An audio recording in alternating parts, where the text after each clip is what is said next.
আজকের ভিডিওতে দেখব কিভাবে পোর্টেবল এবং ডিসপ্লে সহ একটি ওয়াইফাই জ্যামার তৈরি করতে হয়। এর আগের ভিডিওতে একটি ওয়াইফাই জ্যামার তৈরি করেছিলাম যা শুধু ফোন দিয়ে কন্ট্রোল করা যেত। আর আজকের জ্যামারটিতে একটি ডিসপ্লে এবং 3টি পুশ বাটন থাকবে যা দিয়ে পুরো জ্যামারটিকে কন্ট্রোল করা যাবে। আর আপনি চাইলে এটি ফোন দিয়েও কন্ট্রোল করতে পারেন। চলুন আজকের ভিডিওটি শুরু করা যাক। তার আগে বলে নিচ্ছি, this video is only for educationally purpose.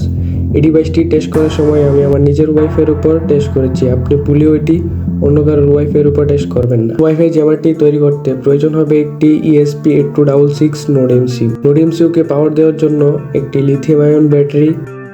এখানে আপনারা চাইলে যে কোনো ধরনের ব্যাটারি ইউজ করতে পারেন। তারপর ব্যাটারিটিকে চার্জ করার জন্য প্রয়োজন হবে একটি TP4056 চার্জিং মডিউল। ডিভাইসটির সমস্ত কিছু মনিটর করার জন্য একটি 0.96 ইঞ্চের OLED ডিসপ্লে এবং ডিভাইসটিকে কন্ট্রোল করার জন্য 3টি পুশ সুইচ। সর্বশেষে ডিভাইসটিকে অন অফ করার জন্য একটি অন অফ সুইচ প্রয়োজন হবে। সবগুলো প্রোডাক্ট কেনার লিঙ্ক দাম সহ ভিডিও ডিসক্রিপশন বক্সে দিয়ে রাখবো, চাইলে ওইখান থেকে কিনে নিতে পারেন। প্রথমে দেখবো কিভাবে নোড এমসিইউটিকে প্রোগ্রাম করব। আপনাদের প্রথমে এরকম একটি বিন ফাইল ডাউনলোড করতে হবে। ডাউনলোড করার লিঙ্ক ভিডিও ডিসক্রিপশন বক্সে দেওয়া রয়েছে। তারপর প্লে স্টোর থেকে esp8266 লোডার অ্যাপসটিকে ডাউনলোড করে নেব। ডাউনলোড করা হয়ে গেলে অ্যাপসটিকে ওপেন করে নেব। দেন ফোল্ডার অপশনে দুইবার ক্লিক করব। যে ফাইলটিকে ডাউনলোড করেছি তা ডাউনলোড ফোল্ডার থেকে বের করে সিলেক্ট করে নেব। তারপর নোড এমসিইউতে ফাইল আপলোড করার জন্য নোড এমসিইউটি ফোনের সাথে কানেক্ট করে নেব। এখন কানেক্ট করা হয়ে গেলে ফোনের স্ক্রিনে এসে আপলোড অপশনটিতে ক্লিক করব। এখন প্রোগ্রাম আপলোড হতে শুরু করবে। প্রোগ্রামটি আপলোড হতে কিছুক্ষণ সময় লাগবে। নোড এমসিইউতে প্রোগ্রাম আপলোড করা হয়ে গেলে এখন দেখব কিভাবে সবগুলা কম্পোনেন্ট কানেকশন করব। প্রথমে ব্যাটারির চার্জিং মডিউলের B+ and B- এ ব্যাটারির পজিটিভ এবং নেগেটিভ কানেক্ট করে নেব। তারপর নোড এমসিইউটিকে পাওয়ার দেওয়ার জন্য দুইটি তার নিয়ে চার্জিং মডিউলের পজিটিভ এবং নেগেটিভে দুটি তার কানেক্ট করে নেব।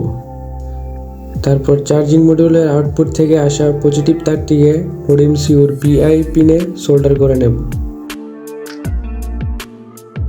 তারপর নেগেটিভ তারটিকে নোড এমসিইউর GND পিনে সোল্ডার করে নেব। ডিভাইসটিকে অন অফ করার জন্য চার্জিং মডিউল থেকে আসা যে কোনো একটি তার কেটে অন অফ সুইচটিকে সোল্ডার করে নেব।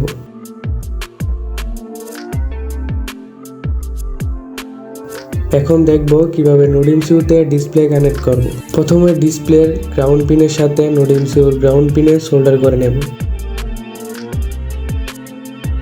তারপর ডিসপ্লের VDD পিনের সাথে নোড এমসিইউর 3 ভোল্ট পিন সোল্ডার করে নেব।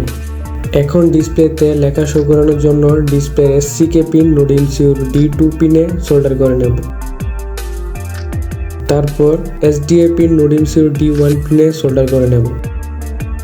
এখন সবকিছু সুইচ দিয়ে কন্ট্রোল করার জন্য একটি তার নিয়ে তারটির এক প্রান্ত নোড এমসিইউর গ্রাউন্ড পিনে সোল্ডার করব এবং অপর প্রান্তটি 3টি সুইচের যে কোনো একটি পিনে সোল্ডার করব।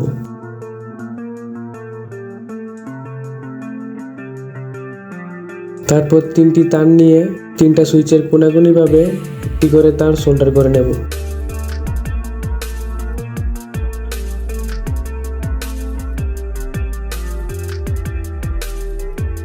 প্রথম সুইচটি দিয়ে উপরে যাওয়ার জন্য সুইচের তারটি নোড এমসিইউর D3 পিনে সোল্ডার করব।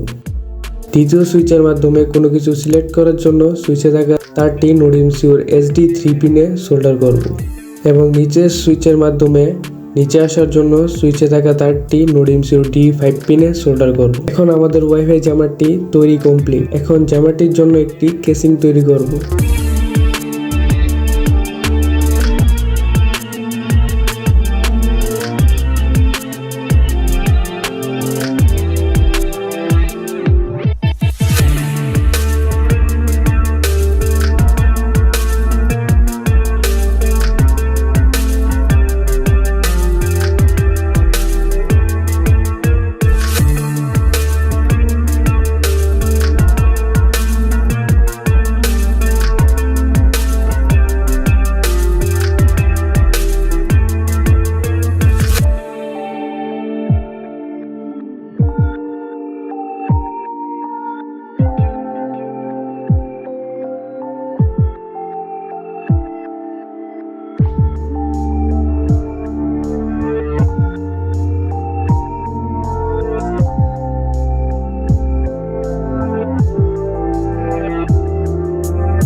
এখন আমাদের জ্যামারটি পুরোপুরিভাবে তৈরি হয়ে গিয়েছে। এখন দেখব এটি কিভাবে ইউজ করতে হয়। ডিভাইসটিকে প্রথমে অন করব। অন করার পর এরকম কিছু অপশন শো করবে, যেমন scan, select, attack, packet monitor এবং ক্লক। ওয়াইফাইকে জ্যাম করার জন্য প্রথম অপশনে ওয়াইফাইগুলোকে স্ক্যান করতে হবে। এজন্য প্রথমে স্ক্যানে ক্লিক করে Apps+ST-তে ক্লিক করব। এখন স্ক্যান করা শুরু করবে। আশেপাশে যতগুলো ওয়াইফাই আছে সবগুলো ওয়াইফাই শো করবে। এখন যে ওয়াইফাইটিকে জ্যাম করব ওই ওয়াইফাইটিকে সিলেক্ট করতে হবে। এজন্য সিলেক্ট অপশনে ক্লিক করে এপি অপশনে ক্লিক করব। আমার এখানে একটি মাত্র ওয়াইফাই ছিল, তার জন্য একটি ওয়াইফাই শো করেছে। আপনার এখানে যতগুলো ওয়াইফাই থাকবে সবগুলো ওয়াইফাই শো করবে। এখন যে ওয়াইফাইটিকে জ্যাম করব সেটিকে সিলেক্ট করে নেব। আমি এখানে জাহিদ নামে ওয়াইফাইটিকে সিলেক্ট করে নেব, তারপর ব্যাক করে চলে আসব। এখন অ্যাটাক অপশনে ক্লিক করব, তারপর দ্বিতীয় অ্যাটাকটিকে সিলেক্ট করব। সিলেক্ট করার পর স্টার্টে ক্লিক করব, তারপর সাথে সাথে ওয়াইফাইটি জ্যাম হয়ে যাবে।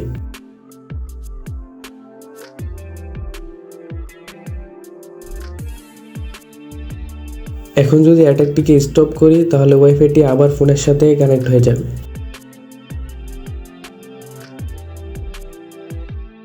এখন যদি আপনি ফেক ওয়াইফাই তৈরি করতে চান তাহলে ব্যাকং অ্যাটাকটি স্টার্ট করলে অনেকগুলো ফেক ওয়াইফাই তৈরি হবে।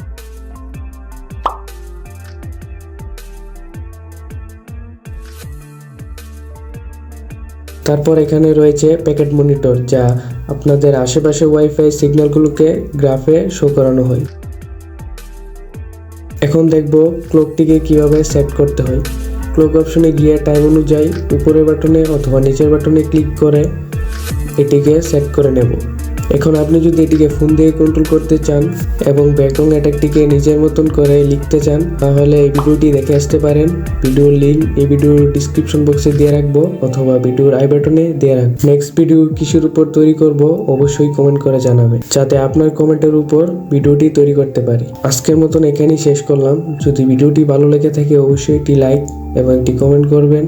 এরকম নতুন নতুন ডিভাইস তৈরি শিখতে আমাদের চ্যানেলটিকে সাবস্ক্রাইব করে আমাদের পাশে থাকবেন। সম্পূর্ণ ভিডিওটি দেখার জন্য ধন্যবাদ।